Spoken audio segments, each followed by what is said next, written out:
Усім прывітанне яшчэ раз, з вами по-ранейшаму Зміцер Лукашук. Мы працягваем абмяркоўваць падзею Беларусі і за яе межамі, і працягнем мы абмеркаванне, найперш эканамічных, але і палітычных і сацыяльных, у тым ліку розных пытанняў і навінаў з нашым эканамічным аглядальнікам, аўтарам і вядоўцам праграмы «Оптымум» на канале «Беларусы і рынок». Подписывайтеся. Андрэем Махоўскім. Прывітанне, Андрэй. Вітаю, Зміцер. З чаго пачнем? Давай пачнем все ж таки з Венесуэлы. Тыдзень мы уже про гэта гаворым, эфіра не аднаго, не, перад гэтым вось металюгамі размаўлялі, про Венесуэлу не закраналі, але з табой ніяк не атрымаецца. Але зойдзем з іншага боку, паколькі ўсё ж таки выглядае на тое, што адным з галоўных чыннікаў, якія прывялі да гэтай аперацыі ЗША ў Венесуэле, гэта нафта, то давай мы про нафту і паговорым. Чаго па выніку чакаць? Там, пачынаючы з коштаў на нафту, і ўвогуле, што там з гэтымі нафтамі на нафтавым рынку і з коштамі адбываецца? Насамрэч, з коштамі на нафту не адбываецца нічога, таму што, вось глядзі, нават, калі вось гэтая аперацыя была, нават, нафтавы рынок, ён такі спекулятыўны. Ён рэагуе, на ўсё, там, на любыя, вось гэтыя там ваганні незначныя, яны там узнікаюць ад усяго чаго заўгодна. Але мы бачылі, што з гэтай аперацыі амерыканскай, так, у Венесуэле, ён амаль што не адрэагаваў ніяк. Таму што, там ёсць некалькі чыннікаў. Значит, мы разумеем, што немагчыма ў Венесуэле рэзка павялічыць здабычу нафты зараз. Для гэтага там інфраструктура, якая была, яна была разбураная за часы вось чавізма, якія, прынамсі, працягваюцца да гэтага часу. Да? Нафта ў Венесуэле гэта такая даволі спецыфічная нафта, гэта тое, што называецца цяжкая нафта. Яе здабываць там, трэба вялікія ўкладанні, і там нават, гэтыя сарты, іх трэба на месцы перапрацоўваць, бо яны не ідуць праз трубаправод, не могуць праходзіць, она такая густая. Да? Вось, таму, рынкі разумеюць, што, рэзкага росту здабычы нафты і там з'яўлення вялікай колькасці нафты на рынку зараз не адбудзецца. Але, Андрэй, выбачай, я не спецыяліст, я просто што адразу прыходзіць у галаву як чалавека недасведчанага. Калі ты кажаш, што рэагуе на ўсё рынок як паколькі спекулятыўны, то да, можа быць, колькасць здабычы там нафты не зменіцца, але ж будзе, я так разумею, некае пераразмеркаванне накірункаў паставак. І калі яна ішла, скажем так, у Кітай, а зараз яна у Кітаі не пойдзе, а пойдзе ў ЗША, то это некія лакуны стварае, каб іх запоўніць, вось хтосьці спекулятыўна захоча на гэтым зарабіць, падняць цэны і гэтак далей. Але глядзі, але ж агульная колькасць нафты на рынку не зменіцца, таму вось, прычынаў, каб яна там цэны падалі ці цэны раслі, ось, іх няма, бо агульная колькасць нафты на рынку, яна ўсё роўно застанецца той самай. То есть, умоўна кажучы, до Китая не дайшла венесуэльская нафта, яны сказалі, ой, тоже мне праблемы, я пойду і там куплю. У Арабскіх Эміратах, ніякай вялікай праблемы з гэтым няма. Просто мы бачылі, што ён не адрэагаваў рынок на гэта. Амаль што не адрэагаваў, нічога не адбылося. Але але ведаеш, сёння вось падумалася, што так забаўна атрымоўваецца пра тое, што у Трампа мэта была нафта, да? Вось папярэднія амерыканскія прэзідэнты, яны ўвесь час казалі, што яны ваююць за дэмакратыю, а неяк так атрымоўвалася, з дэмакратыяй не атрымоўвалася, але атрымоўвалася з нафтай, там, дзе яны ваявалі. То есть за дэмакратыю яны ваявалі найперш там, дзе нафта ёсць. Так. А Трамп кажа, я ніякай дэмакратыі, мяне цікавіць толькі нафта, але мы бачым, што 800 палізняволеных выйшлі на волю. Просто гэта такая цікавы такі парадокс. Вот я зараз нават не ведаю, ты нам так праз эканоміку і нафтавы рынок паказаў, які Трамп маладзец? Не, упасі Божа, ты ж ведаеш, я не добра так стаўлюся да Трампа. Чакай, палітвязні выйшлі на волю? Але я бачу, што палітвязні выйшлі на волю. І гэта, дарэчы, гэта рэальны біг-діл, не тое, што ў Лукашенка. Трэба было арыштаваць аднаго чалавека, каб 800 чалавек выйшлі на волю. Ну як бы я лічу гэта добра. Я понял, это намек, как говорится. Это добрая сделка. Но намек это Трампу, как бы. Хочешь, каб Нобелевка была праз вызваленне вялікай колькасці беларускіх палітвязняў? Ну вось ужо вызваліў вялікую колькасць атрымоўваецца венесуэльскіх палітвязняў, ведаеш. Ну то бок робіцца то, чаго мы ад Трампа. То есть замест того, каб Трамп замест того, каб дасылаць у Мінск Коула, даслаў бы лепей Дельту. Ну можа і так. Ну але канешне гэта немагчыма, як мы разумеем, так, ну па розных прычынах. Але вось, ну слухай, глядзі, опять же, я-то, ну нават у меня такая мысль у галаву не прыходзіла, што могуць прыслаць там Дельту ці што-нибудь такое зрабіць, але Лукашенко ж яна адразу прыйшла ў галаву. Ну гледзячы на яго ўчорашнюю гістэрыку, якая яго учора там здарылася, да, вось, ну ты ж бачыў гэта, чуў, да, вось гэта ўсё, у нас такога не будзе, але гэта было ўсё, але там ну, некія былі нехарошыя людзі ў атачэнні Мадуры, якія яго прадалі там, да, то бок Лукашенко-то гэта мысль у галаву прыйшла адразу. Ну я так разумею, что у яго просто адразу подазрэнні про атачэнне сваё, наколькі яму можна давяраць. Відавочна, просто відавочна. Слухай, у мяне учора быў цікавы эфір з Ігорам Тышкевічам, палітолагам, нашим беларусам, які давно жыве ва ўкраіне, але і ён сказаў так, что вот калі глядзець на рэжым Мадуры і яго дзеянні, які как бы ну запарываў сделки, биг-дилы як з США, так і з Китаем, то у дачыненні да свайго атачэння гэта выглядала так, что ты не даеш магчымасці ім нормально зарабіць на гэтых вот сделках, так яшчэ і доіш пастаянна.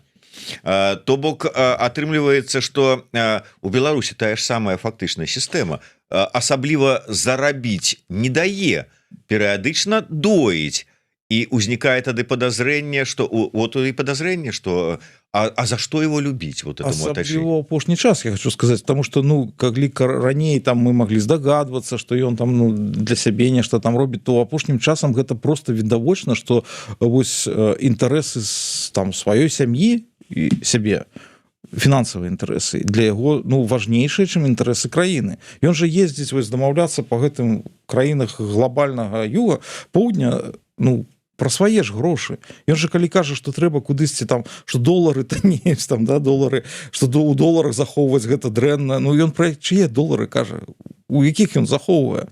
Гэта ж про свае долары кажа. Як бы, што іх трэба кудысьці ўкласці, гэта ж у яго мыслі про яго грошы. Калі нам спрабуюць расказаць, што ён-то ў Оман паехаў з сынамі, а не з міністрамі, якія займаюцца эканамічнымі пытаннямі, таму што, маўляў, там так прынята, ну не тое, не зусім это праўда, скажем так. Прынята, ну у сэнсе, не, ну там можа быць, конечно, там сын займаць нейкую пасаду і гэтак далей, але, ну выбачай, Коля 20гадовы или колькі ему там гадоў, не займаючы ніякай пасады. Кронпрынц, ну слухай, ну не, ну гэта у Омане гэта наогул было відавочна, калі ён сядзіць і акрамя сыноў нікога больш няма. То бок, ну гэта ты абмяркоўваеш свае асабістыя нейкія інтарэсы ў гэтым Омане. Вернемся до нафты. Ўсё ж таки, чаго чакаць? Якія перспектывы вось гэтага пераразмеркавання рынка? Глядзі, я б чакаў большага уплыву на рынок нафты не ад арышту вось Мадуры і не таго, што адбываецца ў Венесуэле, а таго, што адбылося з расійскімі танкерамі вось учора. Я маю на ўвазе вось гэты захоп амерыканцамі 2 танкераў расійскага ценявога флоту. Ну, прынамсі, як мінімум адзін дакладна прыналежыць да расійскага ценявога флоту. Другі там ёсць пытанні, але таксама ёсць падазрэнні, што ну так. Вось гэта у прынцыпе можа мець большыя наступствы і большы ўплыў на рынок нафты, калі амерыканцы пачнуць ну гэта неяк сістэматычна рабіць. І калі, ну, учора была вельмі характэрная заява расійскага МІДу, які сказаў, што ну вось зараз іншыя ж могуць скарыстацца гэтым прыкладам, які падалі амерыканцы дрэнным прыкладам. Ну і насамрэч, ну ж так, да? потому что ну мы ж бачылі да что былі санкцыі але вось гэтыя танкеры яны плавалі так трэба было даваць некую зніжку прэмію за ну за рызыку пакупнікам. Слухай, але ўсё ж таки что здарылася гэтыя танкеры плавалі амерыканскі флот там таксама стаяў некуды не паспяваў іх перахапіць яшчэ што а тут раптам раз і взяли чаму? Я думаю, что магчыма гэта звязана якраз з Мадура. Ну у Трампа ўзнікла такая эйфарыя што ён усё можа і можна ну калі з Мадура так атрымалася а чаму не паспрабаваць з танкерамі і паглядзець а што Расія зробіць ну вось Расія паслала два свае караблі ну не два это я не памятаю не ведаю колькі там подводную лодку але што яны зрабілі яны пастаялі паглядзелі як амерыканцы бяруць гэта судно на абардаж і нічога не зрабілі то бок чаму гэтыя танкеры ніхто не чапаў Таму што ўсе казалі усе баяліся нейкай непрадказальнай рэакцыі Расіі Але зараз мы бачым, што рэакцыя Расіі аказалася прадказальнай. І гэта вельмі глыбокія азабочанасці. Заклапочанасці. Вось вельмі глыбокія заклапочанасці. Літаральна так і сказалі, што сур'ёзныя заклапочанасці. Гэта ж як Макрон у яго горшыя часы, калі тэлефанаваў Пуціну. Вось. Таму, ну, калі гэта возьмуць за прыклад, ну... І што? Ну, амерыканцы гэта адно, і што табе? Ну да, украінцы ўсё адно яны ваююць з Расіяй, поэтому калі яны там дзесьці падбіваюць гэтыя танкеры, ўсё адно вайна. А хто астатнія рызыкне? Ну вось і паглядзім зараз. Ну, расійскі МЗС, прынамсі, ён баіцца, што рызыкнуць. І ён баіцца, што іншыя будуць рабіць тое ж самае, што робяць амерыканцы. Таму што ну, Расія паказала, што яна нічога зрабіць не можа. Яна не можа іх там неяк... я не ведаю неяк не даць іх захапіць гэтыя танкеры і вось гэта ну гэта прынамсі можа мець большыя наступствы ну можа не для рынку нафты ну хаця для рынку нафты сусветнага але ў першую чаргу для Расіі і для коштаў на расійскую нафту і гэта значыць што ну гэтыя кошты будуць яшчэ больш падаць вось зараз там расійская нафта каштуе $35 за барэль як бы ну усе вспоминаюць что гэта кошты там типа пачатку 80-х але насамрэч не гэта не кошты пачатку 80-х у пачатку 80-х кошт $35 за барэль гэта быў вельмі добры кошт Таму что ёсць жа доларовая інфляцыя да і калі вось браць гэтую доларовую інфляцыю то гэта ну як бы то гэта кошты 1085-го года 85-86 за нафту А мы памятаем, што здарылася ў 85-м, пасля 85-86-го. Ну, разваліўся Саюз. Ну, то бок, ты падводзіш нас мягка да таго, што гэтыя кошты могуць прывесці, ну, калі не да развалу Расіі, чаго, можа быць, і пажадана было пабачыць, але да нейкіх пэўных наступстваў эканамічных. Вельмі сур'ёзных наступстваў, таму што ну, нават зараз ужо ёсць гэтыя наступствы. Нават зараз у Расіі дэфіцыт бюджэту, ён быў, здаецца, 5,2 трыльёна расійскіх рублёў. Тут галоўная не абсалютная цифра, а галоўнае тое, што ён большы, чым вось гэты расійскі фонд нацыянальнага благасастаяння. То бок, ну, як бы ёсць, ведаеш, ну, можна знайсці грошы, як гэты дэфіцыт фінансаваць. Там можна падняць налогі, можна займаць на ўнутраным рынку, але ўсё гэта, ну, і гэта дрэнныя спосабы яго кампенсаваць. Ну, то бок, ну, літаральна, просто у Расіі могуць закончыцца грошы. Слухай, мы пра гэта чуем ужо, ну, як мінімум гады 2. І што-то вот ніяк. І зараз якраз той момант. І зараз якраз той момант, бо зараз мы гэта на лічбах бачым. Ну, як бы гады 2 пра гэта казалі, так, але ну, з лічбамі такога не было. Ну, то бок там ну, ўсё было ў парадку, бюджэт быў прафіцытны, былі вось гэтыя рэзервы. Зараз рэзервы вычарпаныя. Ну, то бок, Расія чаму так, ну, як бы чаму гэта расцягнулася на 2 гады? Таму што Расія рыхтавалася да гэтай вайны, як мы бачым ужо зараз, это відавочна, рыхтавалася да яе, ну, я не ведаю, з канца 10-х гадоў. Яна там капіла гэтыя грошы, яна капіла гэтыя рэзервы. Калі там гэта мюнхенская прамова Пуціна была ў 2008 годзе, да. Ну, пасля гэтага была Грузія, дзе Расія паспрабавала. І пасля гэтага, ну, як мы цяпер разумеем, яна пачала рыхтавацца. У тым ліку яна пачала рыхтавацца, вось ствараючы гэтую падушку бяспекі грашовую. І яна рэальна была вельмі вялікая. Ну, гэты ж фонд нацыянальнага благосостояние, ён же быў як бы ну фармальна, гэта ж для того, каб расіянам добра жылося, каб, ну калі што, вось мы там людзям дапаможам і гэтак далей, але яны не выдаткоўвалі грошы з гэтага фонду. Яны ўсе гэтыя грошы пайшлі на вайну зараз. Ну не зараз, а я мею на увазе спачатку вайны, да. І ну і гэтых грошай хапала, але ну у канцы канцоў яны кончаются. Там, здаецца, засталося ліквідных сродкаў ну, на 4 трыльёны рублёў. Ну, то бок гэта, ну, гэта амаль што нішто, калі дэфіцыт бюджэту больш за 5 трыльёнаў. Слухай, а што гэта азначае для Беларусі? Тут два аспекта. Па-першае, как бы ці не гэта стала прычынай, што так актыўна пачаў Лукашенко не толькі намацваць кантакты з Вашынгтонам і ЗША, але і спрабаваць как-то на Еўропу выходзіць замірыцца. Ну і фінансавы, наколькі верагодна, што вось гэтыя заробкі на крыві, на працу на расійскай ВПК яны как бы уже не будуць прыносіць. Ну глядзі, пакуль Расія воюе, Лукашенко будзе зарабляць на крыві, да?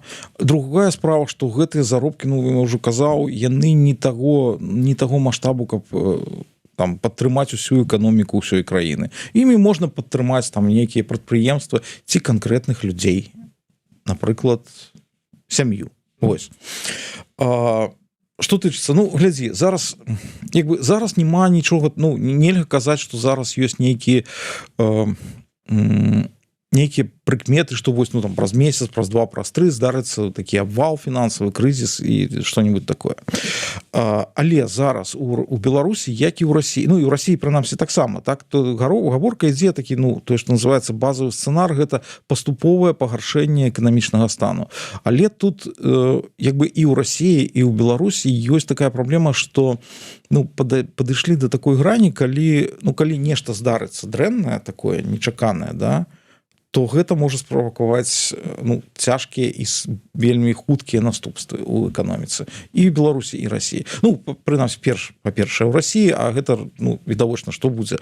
Ну у нас 2/3 нашага экспорту ідуць на расійскі рынок. То бок ну калі там нават нейкае маленькае пагаршэнне адбываецца на расійскім рынку, то гэта адчувальна для беларускіх прадпрыемстваў ужо. І гэта адчувальна для Беларусі, ну там для беларускага экспорту, ну для ўсяго гэта адчувальна. Вось, таму ну відавочна, пагаршэнне ў Расіі гэта наступства, гэта пагаршэнне ў Беларусі. Давай вернемся на хвіліначку ізноўку да Трампа да ЗША і потым ізноўку ўжо ўсё ж таки ў наш рэгіён. Просто калі працягнуць вось гэтую лінію Венесуэлы, зараз Трамп кажа не толькі там пра Грэнландыю, не толькі пра Кубу, але ўжо сёння прагучалі, ці учора вечарам позна прагучалі словы пра непазбежнасць хуткага удара па Мексіцы. То бок калі і Мексіка, і Грэнландыя, а там глядзі і Іран таксама нейкім чынам, нездарма ж туды транспартнікі паляцелі амерыканскія, ў той бок я маю на ўвазе.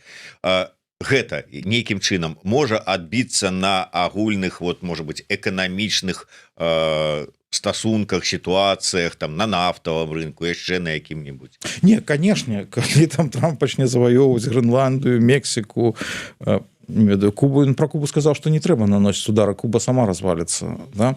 Ну, канешне, гэта будзе мець эканамічны ўплыў, ну, бо ну, гэта, ну, войны пачынаюцца, яны заўжды мець эканамічны ўплыў, але я б тут, ведаеш, ну, Трамп так шмат чаго кажа, ось, і кажа так вельмі разнастайна, і там сёння ён кажа адно, заўтра ён кажа другое. Я б таму, ведаеш, ну, вось да слоў Трампа адношуся ўжо ну, даволі даўно, як да белага шуму нейкага. Ну, гляжу за дзеяннямі. Вось то, што ён робіць, не што ён кажа, а што ён робіць. Вось, калі ён казаў пра Венесуэлу і пры гэтым паслаў туды ваенныя караблі, то ну, тут ужо можна нешта пачаць як бы думаць, што ну, можа ён казаў не проста так. Калі ён кажа пра Грэнландыю, але ну, нічога туды не пасылае, ну то можа ну кажа і кажа. Ну яе ж купіць сабіраюцца. А пра Венесуэлу ён яшчэ ў 19-м годзе пачаў гаварыць. Ну падчас свайго першага тэрміну. Ну і тады ён нічога не зрабіў, але не паспеў. Да, але ў гэтым, але цяпер мы бачым нейкага ну, іншага Трампа. Ну крышачку іншага Трампа. Ну, ось. Ну, і калі ён кажа пра Іран, да, вось пра Іран ён кажа, да, і туды пасылаюць гэтыя транспартныя военно-транспартныя самолеты, то можа іранскім уладам таксама трэба задумацца. Ну то бок я не ведаю, ось Трамп, там гэтыя размовы Трампа про тое, што ён там увесь свет, я не ведаю, заваюе, Мексіку заваюе, ну яны як бы гэта просто размовы, гэта можа спроба, спосаб надавіць на улады гэтых краін. Ось, дарэчы, про яго словы, якія, да? Трамп же казаў яшчэ і про Колумбію, памятаеш, да? І мы памятаем, што было. Спачатку Колумбія выступила і сказала, што так нельга абыходзіцца з прэзідэнтамі, што вось, ну, як так можна з Мадура, вось, трэба яго адпусціць, і ўсе гэтыя грозныя словы. А потым, калі Трамп сказаў, што можна і з Колумбіяй такое зрабіць, прэзідэнт Колумбіі паразмаўляў з Трампам, а пасля гэтага запусціў коцікаў. Ну, я маю на увазе, ён запусціў карцінку, дзе вось гэты Арлан і Ягуар, яны разам, і там напісана, што сімвалы, значит, там абдымаюцца сімвалы двух краінаў. Вось. Тое ж самае было з Венесуэлай, калі Родригес пачатку сказала, што венесуэльскі народ не пакарыцца, што трэба вярнуць усё як было, ну, то бок Мадуру обратно. А потым, калі Трамп сказаў, што мы можам і паўтарыць, то мы ўбачылі, што Родригес сказала, што яна ўсё жыццё марыла аб добрых адносінах з амерыканцамі, і самае галоўнае не словы, а самае галоўнае дзеянні, яны выпусцілі 800 палізняволеных. Ну, гэта, безумоўна, вельмі добра, што выпусцілі 800 палізняволеных. Іншая справа, што па сведчаннях адтуль з Венесуэлы такога ўзроўня рэпрэсій, які ёсць зараз, яны нават пры Мадуры не бачылі. Таму паглядзім, чым яно ўсё скончыцца, каб не было, як у Беларусі. Знаеш, адныя выходзяць, але рэпрэсіі працягваюцца, і іншыя сядаюць. Не, калі я казаў, што там іншыя прэзідэнты займаліся дэмакраты і атрымоўвалі нафту, а Трамп займаецца нафтай і атрымоўвае дэмакраты, гэта ж быў жарт. Ну, насамрэч. Ну, просто, ну, так, ну... Вось... Ну, дэмакратыю ён не атрымоўвае, ну, але палітвязні выходзяць. Што так сам. Гэта ж быў жарт, ну, ўсё ж такі. Ну, яны не на жарт выйшлі, чаго хацелася б наконт беларускіх палітвязняў. Давай звернемся да Беларусі і вернемся праз пытанне вожыка-патрыёта. Там для раскачкі яно такое лёгкае пытанне. Давай. Пра розныя высокія матэрыі, але на пачатку студзеня у крамах ужо бульба такая, што толькі са слязьмі можна на яе глядзець. Дзе той выдатны ўражай, пра который нам казалі, чакае свайго часу? Слухай, гэта цікава насамрэч. Я не бачыў такіх з Беларусі такіх вось, ну, я не ведаю, каб людзі пісалі нешта. Ну, я таксама прапусціў, можа быць, там у вожыка свая інфармацыя. Я просто не ведаю насамрэч. Ну, калі так гэта цікава, таму што, ну, вось, як я ўжо казаў, што, ну, з бульбай, прынамсі, дэфіцыты бульбы не павінна, здаецца, быць. Ну, таму што там жа рэкордны ўраджай быў. Таму, ну, здаецца, бульба ўсё ж такі павінна быць. Там, можа, дэфіцыт з чымсьці іншым здарыцца, але, ну... з яблыкамі, як мы ўжо казалі. З яблыкамі, гэта відавне, з яблыкамі гэта... Слухай, калі ўжо на гэтую тэму загаварылі, я буквально вось апошнімі днямі некалькі інфармацыі такого кшталту бачыў, што Беларусь на нейкія там рэкордныя сумы і аб'ёмы закупіла у Расіі салёныя агуркі. Нешта там малочку, нешта там яшчэ такое, там нават згушчонку закуплялі. Так што адбываецца? Слухай, ну з малочка гэта зусім стыдоба. Ну, слухай, наша малочка, беларуская малочка, легендарная беларуская якасць, і мы купляем у Расіі. Не, ну насамрэч там ўсё ж такі аб'ёмы не такія вялікія, калі браць рэальна, да? І, ну, як бы... Ну, мы ўсё роўна там закуплялі нейкія імпартныя тавары, да, калі, ну, ва ўсе часы закуплялі. Ну, гэта нармалёва ў гэтым глобальным свеце, калі там, ну, камусьці спадабаецца, там, вось, я не ведаю, можа, французскі ёгурт, ён хоча французскі ёгурт есці, а не беларускі, не гледзячы на легендарную беларускую якасць. Ну, зараз этого імпарту не засталося, застаўся імпарт з Расіі, то пастаўляюць з Расіі. Але тут ёсць яшчэ адзін чыннік, які звязаны з рэгуляваннем коштаў. Таму што, ну, чаму крамам выгадней купляць, пастаўляць расійскае, напрыклад, да?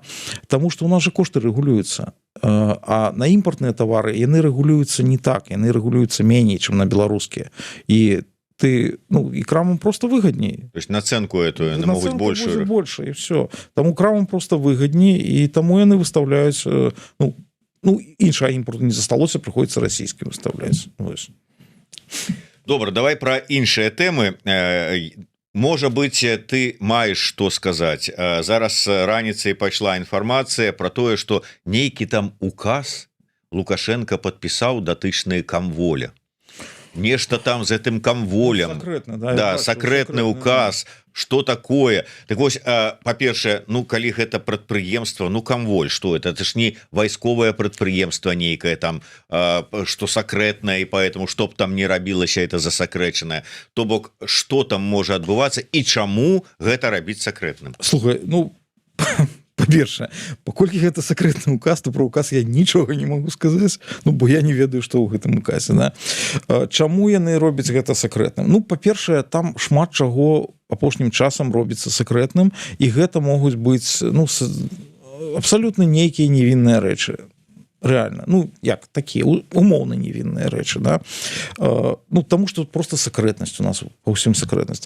Гэта могуць быць, ну калі там, я не ведаю, калі спекуляваць просто, да, просто спекуляваць. Там гэта можа быць нешта пра рэструктурызацыю даўгоў гэтага камволя, пра тое, што, ну я не ведаю, якія-небудзь банкі возьмуць, выдадуць крэдыт, каб камволь там пагасіў гэтыя даўгі. А чаму гэта сакрэтна? Ну таму што як бы, ну ведаеш, калі мы там напішам, што Беларусбанк там выдаў на сотню мільёнаў долараў крэдыту, да, ну так усе задумаюцца, а дзе ён возьме гэтыя сотню мільёнаў долараў, да? Вось, як бы, ну гэта можа быць. Гэта можа быць варыянт рэструктурызацыі прадпрыемства, я маю на ўвазе скарачэнне колькасці работнікаў. Ну і тады відавочна, чаму гэта сакрэтны указ, да? Ну таму што там як бы, ну як-то так у нас скарачаюць работнікаў, да? Вось, не ведаю, ну гэта можа быць, канешне, што-небудзь звязанае з пераарыентацыяй на ваенную вытворчасць. Ну там я не ведаю, что там гімнасцёркі. Ну такое адчуванне, што яны і так нейкім чынам там нейкія умоўныя парцянкі для... Так, яны і так гэтым займаліся, і так пастаўлялі, асабліва не хавалі гэтага. Ну вось таму, ну вельмі цяжка толькі спекуляваць, ну вось гэта версіі, які там, я не ведаю, у мяне там з'явіліся, але там можа быць прынамсі нешта зусім іншае. Калі ўжо прагучалі рэструктурызацыя пазыкаў банкі, і гэта таксама, давай да банкаўскай сферы звернемся. Сакрэтнасць яна зразумелая, а што чаму зараз Нацбанк павінен яшчэ і выконваць ролю, я не ведаю, там ідэалагічнага нейкага там камітэта, ці я не ведаю, 5-го аддзела там КГБ, каб правяраць лаяльнасць тым банкірам, якім яны там выдаюць ліцэнзіі. Што гэта ўвогуле такое? Наколькі гэта практыка, яна і можа і раней была, мы не ведалі? Ну па-першае, гэта практыка была раней, дэ-факта гэта існавала, ну можа не так маштабна, але існавала. Ну і больш мы ведаем, што на дзяржаўныя прадпрыемствы, на большасць дзяржаўных прадпрыемстваў ты не можаш уладкавацца ў Беларусі, працаваць, калі ты у цябе ёсць, я не ведаю, адміністрацыйная судзімасць за пратэсты, да, там за экстрэмізм які-небудзь, калі ты падпісваўся за бабарыку, вось, ці там за Цапкала, ці за Ціхановскую, ну, не важна. Вось, таму гэта як бы просто узаконьванне такой практыкі, якая існуе ўжо шмат гадоў. Чаму Нацбанк гэта выдаў? Ну таму што, слухай, ну таму што там у Нацбанку Галоўченка у нас цяпер кіруе. А Галоўченка, ну калі мы не можам нешта добрага зрабіць з інфляцыяй, то давай мы прадэманструем Лукашенку, што мы вельмі занепакоеныя палітычнай стабільнасцю. Але больш глобальна, калі браць вось гэтую тэму, ну гэта просто яшчэ адна прыкмета таго, што вось гэта уласная палітычная стабільнасць для Лукашэнкі і для беларускіх уладаў, яна важней за ўвесь там дабрабыт беларускага народу. Ну таму што, ну слухай, у нас дэфіцыт кадраў, у нас банкіраў таксама не хапае. Лукашенко ж на нарадзе з банкірамі там угавору іх вы не з'язджаеце, заставайцеся ў краіне, да? І тут, ну здаецца ж, ну трэба к людзям неяк, ну ставіцца, ну неяк больш лагодна, я не ведаю, да, там, ну за лайк, то калі хтосьці нешта не тое лайкнуў, то можа, ну нехай сабе он ужо працуе там гэтым банкірам. Але не, бачыш, пры ўсім дэфіцыце кадраў усё роўна галоўна гэта палітычная лаяльнасць. То бок умоўна кажучы яны зараз подкладаюць сабе подушку под любыя месцы. Ужо выскочыў банкір, оказывается, на мінулых выборах, які мог там нейкую там подножку Лукашенку поставіць, так яны ўжо і тут перасцярогі такія, что не дай бог там, каб не з'явіўся які-нибудь бабарыка 2.0. Ну так прычым гэта ж паўсюль, гэта ж ва ўсіх сферах адбываецца. Ну там на Гродно-Азоце там же ўжо там годами такія праверкі праводзяцца. Вось. Ну і банкіраў таксама, ну насамрэч банкіраў і раней таксама маглі не атэстоўваць за тое, што яны там былі неяк нелаяльнымі. Ну просто гэта не было зафіксавана афіцыйна ў інструкцыі. Вось, і звальнялі з Нацбанку, я ведаю людзей там, ну просто я прынамсі ведаю канкрэтных людзей, якіх звальнялі за тое, што яны там не за таго падпісаліся на выборах. Але пры Калаўры гэта ўсё ж было, ён неяк як бы сказаць, ну ён гэта рабіў, але без энтузіязму. Вось. Ну і неяк абараняў там сваіх працаўнікоў. Ну а Галоўчынка, ну для яго галоўная гэта лаяльнасць. Лаяльнасць лаяльнасцю, а наколькі лаяльнасць дапаможа, я не ведаю, знізіць інфляцыю ці там і выправіць іншыя паказчыкі. Дальше што там адбываецца, якія прагнозы? Ну так глядзі, так вось то, што я кажу, што лаяльнасць важнейшая за інфляцыю, лаяльнасць важнейшая за там за дабрабыт беларускага народа, лаяльнасць важнейшая за эканоміку. Ну калі б эканоміка была важнейшай, то яны б нешта рабілі для таго, каб вярнуць людзей, якія з'ехалі з краіны. Ну яны ж не робяць, наадварот. Лукашенко ж зараз кажа, што вы нават сюды ездзіць не будзеце там нават на час. Вось. Да, значит, ну што мы бачым? Ну бачым, што інфляцыя вышэйшая, чым было запланавана. Гэта 7%, і гэта насамрэч, ну гэта здаецца, што это не шмат, але гэта насамрэч шмат. Досыць шмат, таму што ну інфляцыя там вышэй за 4%, гэта ўжо як бы, ну ёсць прынцыповая розніца, ведаеш, между там меней 4 і болей 4. Вось, значит, мы бачым, што па інфляцыі яны не выканалі паказчыка. Я не ведаю, у гэтым годзе не бачу ніякіх варыянтаў, каб выканаць паказчык па інфляцыі вось у гэтым годзе.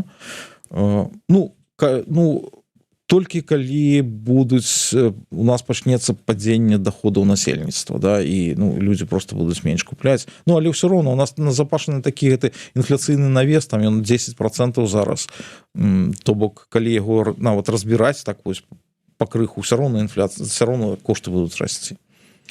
Давай звернемся яшчэ да адной такой глобальнай тэмы, якая нам вельмі спадабалася, як Трамп, сыходзячы са сваіх інтарэсаў, нешта вырашае ў пэўнай краіне, а па выніку, ну найперш бізнес-інтарэсы вырашаюцца, але і палітвязні выходзяць. Так вось звернемся да Беларусі. Даўно казалі, што Трампа цікавіць, ну ці скажем, ЗША цікавіць Беларусь калій. І вось з санкцыі ЗША з калійкі беларускай знятыя. Далей, наколькі ўжо даходзіць да нас інфармацыі, пра гэта узгаданы Ігор Тышкевіч казаў у нас у эфіры, ужо нібыта ідуць перамовы пра набыццё бізнесменамі амерыканскімі, умоўна назовём гэта так, якойсьці калійнае прадпрыемства ў Беларусі. Безумоўна, гэта будзе не Беларусь калій, але які-нибудь Нетранежина. Ну так, відавочна. І што гэта можа даць? Это ж прадугледжваюцца тады нехілыя такія інвестыцыі ў Беларусь. Ну я б спачатку адзначыў, што ўсё ж такі мы да гэтага часу нічога не чулі пра тое, што ў амерыканцаў ёсць такія планы ад саміх амерыканцаў. Ну вось неяк не было такого. Ну гэта просто такая ремарка. Вось, што тычыцца, ну так, калі гіпатэтычна гэта адбудзецца, ну гэта, ну Лукашенко прынамсі даўно хоча каму-небудзь прадаць гэты Нежин, ну таму што там як бы, ну у самого грошай не хапае там, і як бы, ну гэта добрыя інвестыцыі, гэта мільярды долараў, якія ён можа атрымаць. Гэта, ну калі прадаць амерыканцам, гэта яшчэ і магчымасць прадаваць калійныя ўгнаенні, а можна ж пад відам вось гэтых нежанскіх можна і Беларусь калія вазіць будзе там, ну чаму не.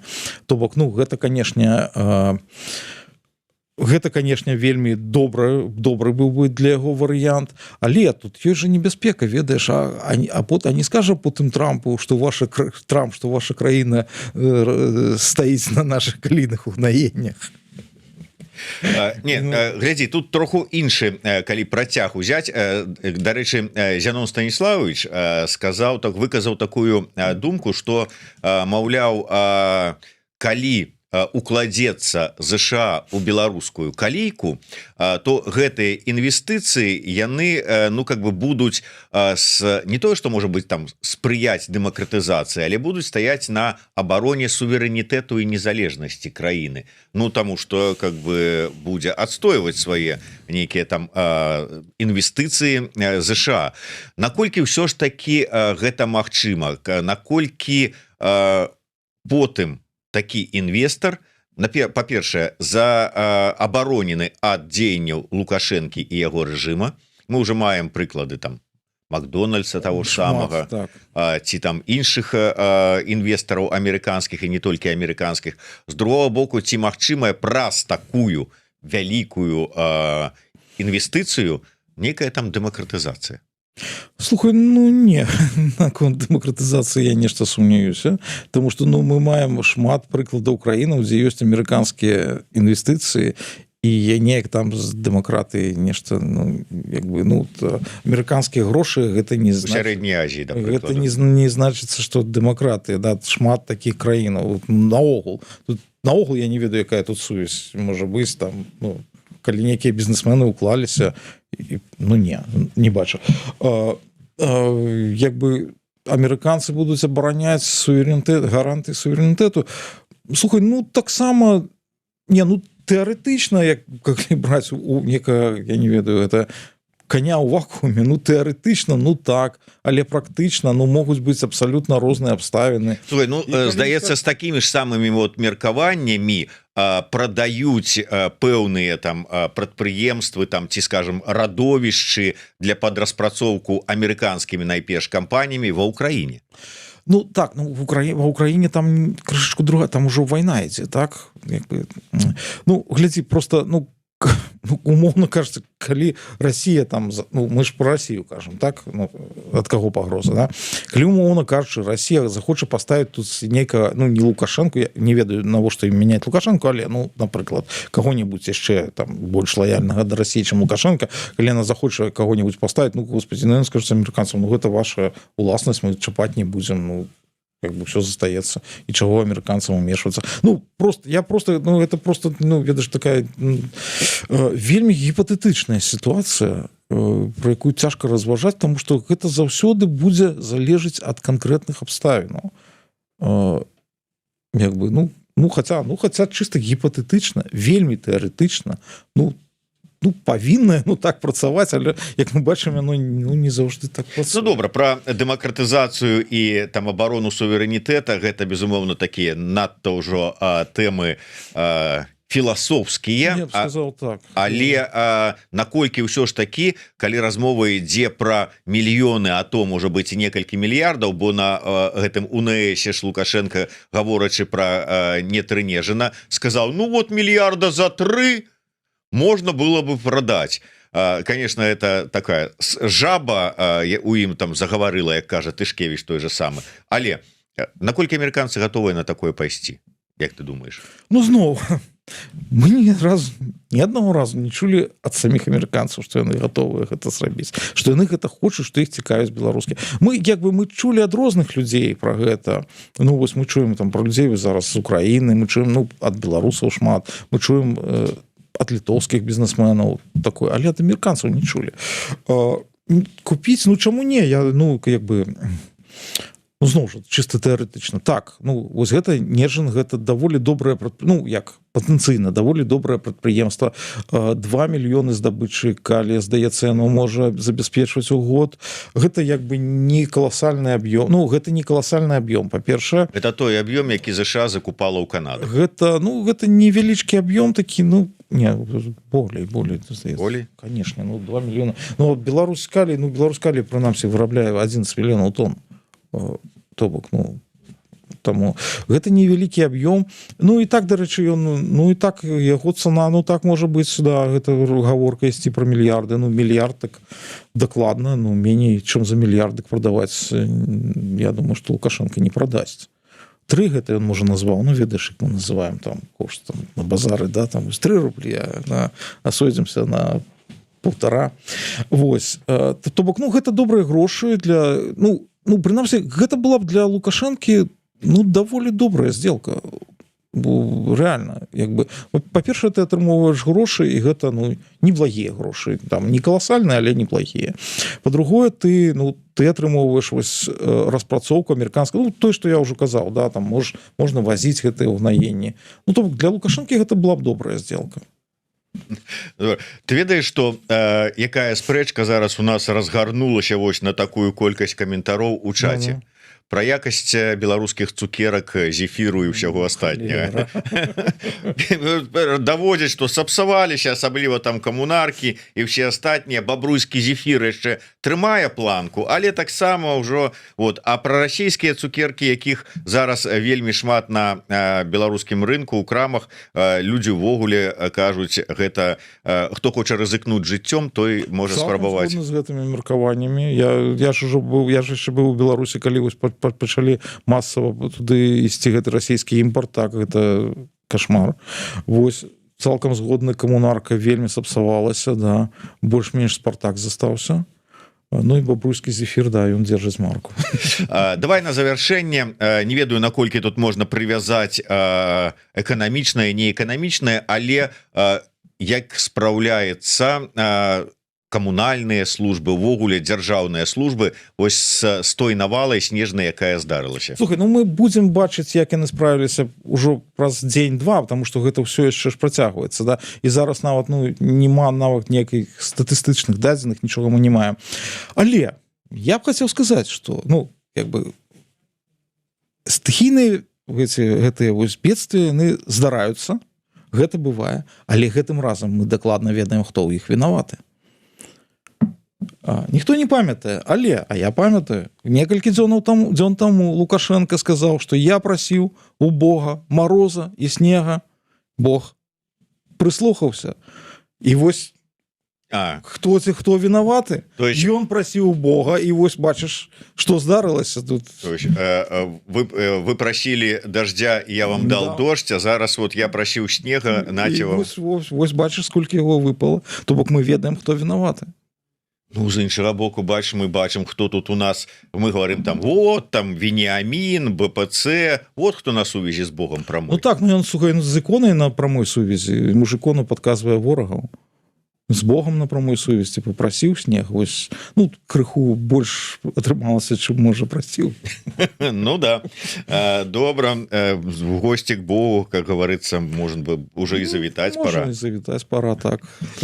Все, давай на завершение. Курс доллара, что чакать? Любимое твое пытание. Ой, холера. Ну, то есть все той же отказ. Ну, 3,50 у 26-м году, ну, как бы... На заканчэнне. Ці зараз? На заканчэнне можа будзе і болей. Ну, там, ну, слухай, нам там трэба, ну, гэта...